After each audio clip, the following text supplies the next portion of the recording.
kualifikasi Piala Dunia 2026. Ia juga berpesan kepada pemainnya fokus pada pertandingan melawan Indonesia dan tak memikirkan laga kedua menghadapi Arab Saudi. Irak sedang memperjuangkan kelolosan Piala Dunia pertama sejak 1986.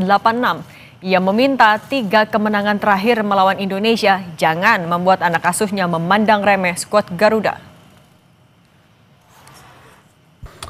Look, I think if I have to give it a rating out of 10, I would say we're 10.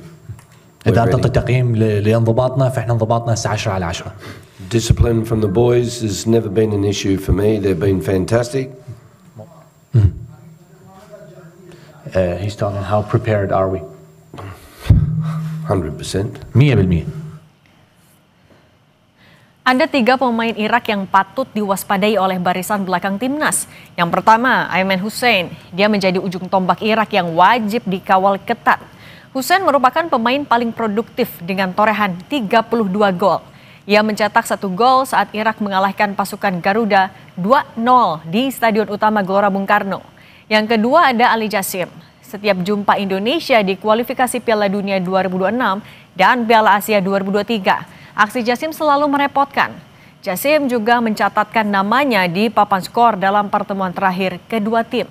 Ketiga ada Muhammad Ali. Striker berusia 25 tahun itu merupakan pemain kedua dengan produktivitas gol tertinggi setelah Hussein dengan 23 gol.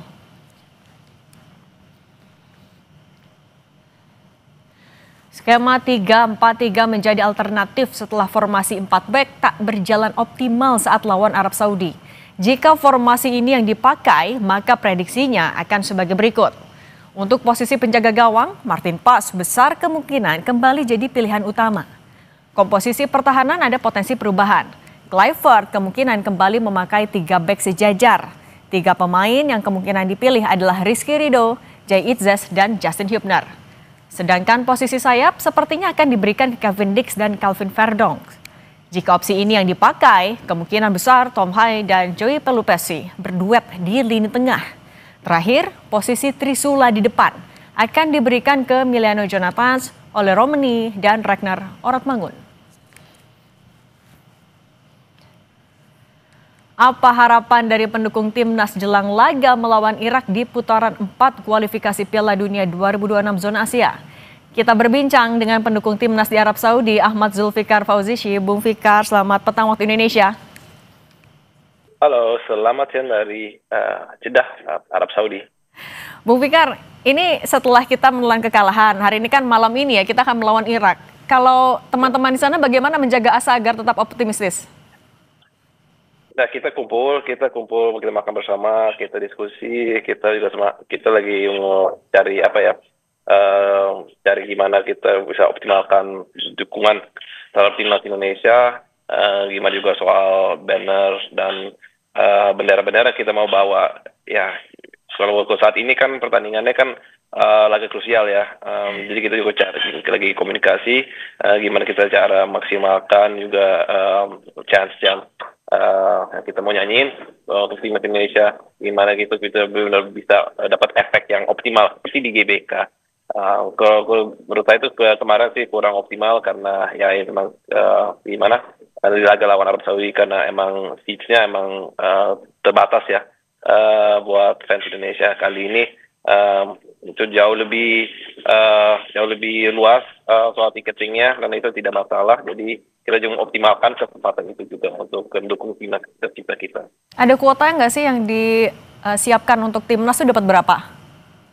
Nah, sebenarnya kalau laga ini soal tiketing kuotanya ya seperti lawan Arab Saudi ya, karena 2 tim tamu yang saling berhadapan sekarang. Jadi kalau bila bilang kuota sih kurang lebih 50-50 ya, 50% buat fans timnas Indonesia, 50% untuk timnas Irak. Dan nah itu jadi nggak boleh jadi hambatan bagi masyarakat Indonesia untuk menonton pertandingan ini secara langsung di King Abdullah Sports City Stadium.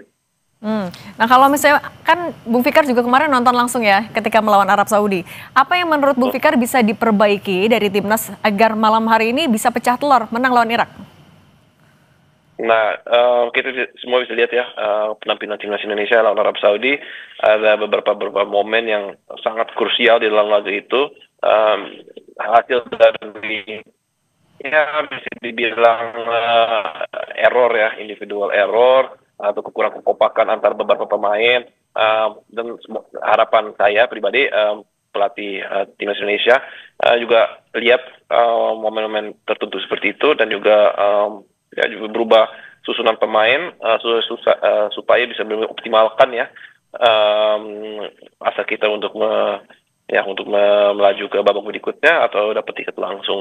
Jadi beberapa pemain yang kemarin kurang optimal digantikan dengan pemain yang siap untuk menghadapi pertandingan ini. Karena Siapa kok kata Bung Fikar yang sebaiknya diganti? Itu nggak bisa saya sebutin karena semua tuh ada pilihan pelatih. Yang penting kita bisa lihat semua, ada beberapa pemain yang ada beberapa fase yang bagus, ada yang pemain yang kurang baik. Dan yang paling pentingnya pemain yang sudah siap, sudah fit, pakai ini jasa mereka, dan juga supaya bisa ya optimalkan kesempatan kita, itu saja. Kalau Bung Fikar sendiri yang membaca lah permainan Irak selama ini, kira-kira kalau untuk formasinya ini kita mendingan pakai formasi mana sih?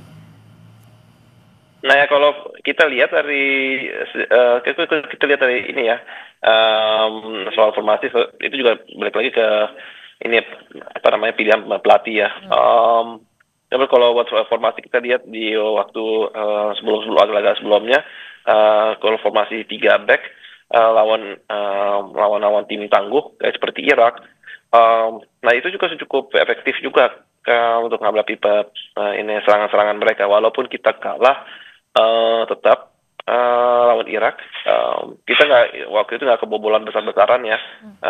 Kita juga bisa lihat di laga sebelumnya, kalau tidak ada Martin Paes yang bisa mengamati gawang timnas Indonesia beberapa kali, kebobolannya bisa lebih besar lagi. Jadi menurut saya sih lebih baik kalau pakai formasi yang defensifnya lebih menjaga gitu. Jadi kalau situasi yang perlu ya kita pakai 3 back. Tapi kalau pelatihnya bilang ya udah kita pakai pemain yang lebih defensive oriented, jangan pakai wing back, jangan pakai full backs yang lebih menyerang tapi lebih ke defensif, ya pakai formasi 4 back juga nggak masalah bagi saya. Yang penting pakai materi pemain yang benar-benar cocok untuk menghadapi pertandingan ini. Itu yang paling penting bagi saya. Bu Fikar, tapi kan biar kita juga bisa tetap menjaga asa lolos ke Piala Dunia, bukan cuma menang, tapi kita harus bisa membuat selisih gol lebih dari 1 sama Irak. Nah, Anda optimistiskah? Siapa kira-kira penyerang yang harus jadi starter nanti? Nah, saya kalau soal itu juga lihat siapa yang fit saja ya. Kita semua tahu bahwa Olorom ini adalah striker andalan kita ya.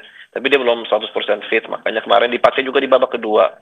Semoga di laga ini Olorom ini dapat kesempatan yang lebih lama lagi untuk menghadapi pertandingan ini. Tapi kalau Olorom ini nggak mulai dari awal juga tidak masalah. Kita punya striker cukup bagus seperti striker seperti Orad Mangun, Mauro Zelstra, dan juga winger cepat seperti Niliano Jonathan, dan kedua yang punya Yance Sayuri. Jadi bagi saya sebenarnya bagi itu juga tidak masalah asal mereka juga siap dimainkan secara full ya. Oke, Bung Fikar, terima kasih, doa terbaik untuk timnas dan titip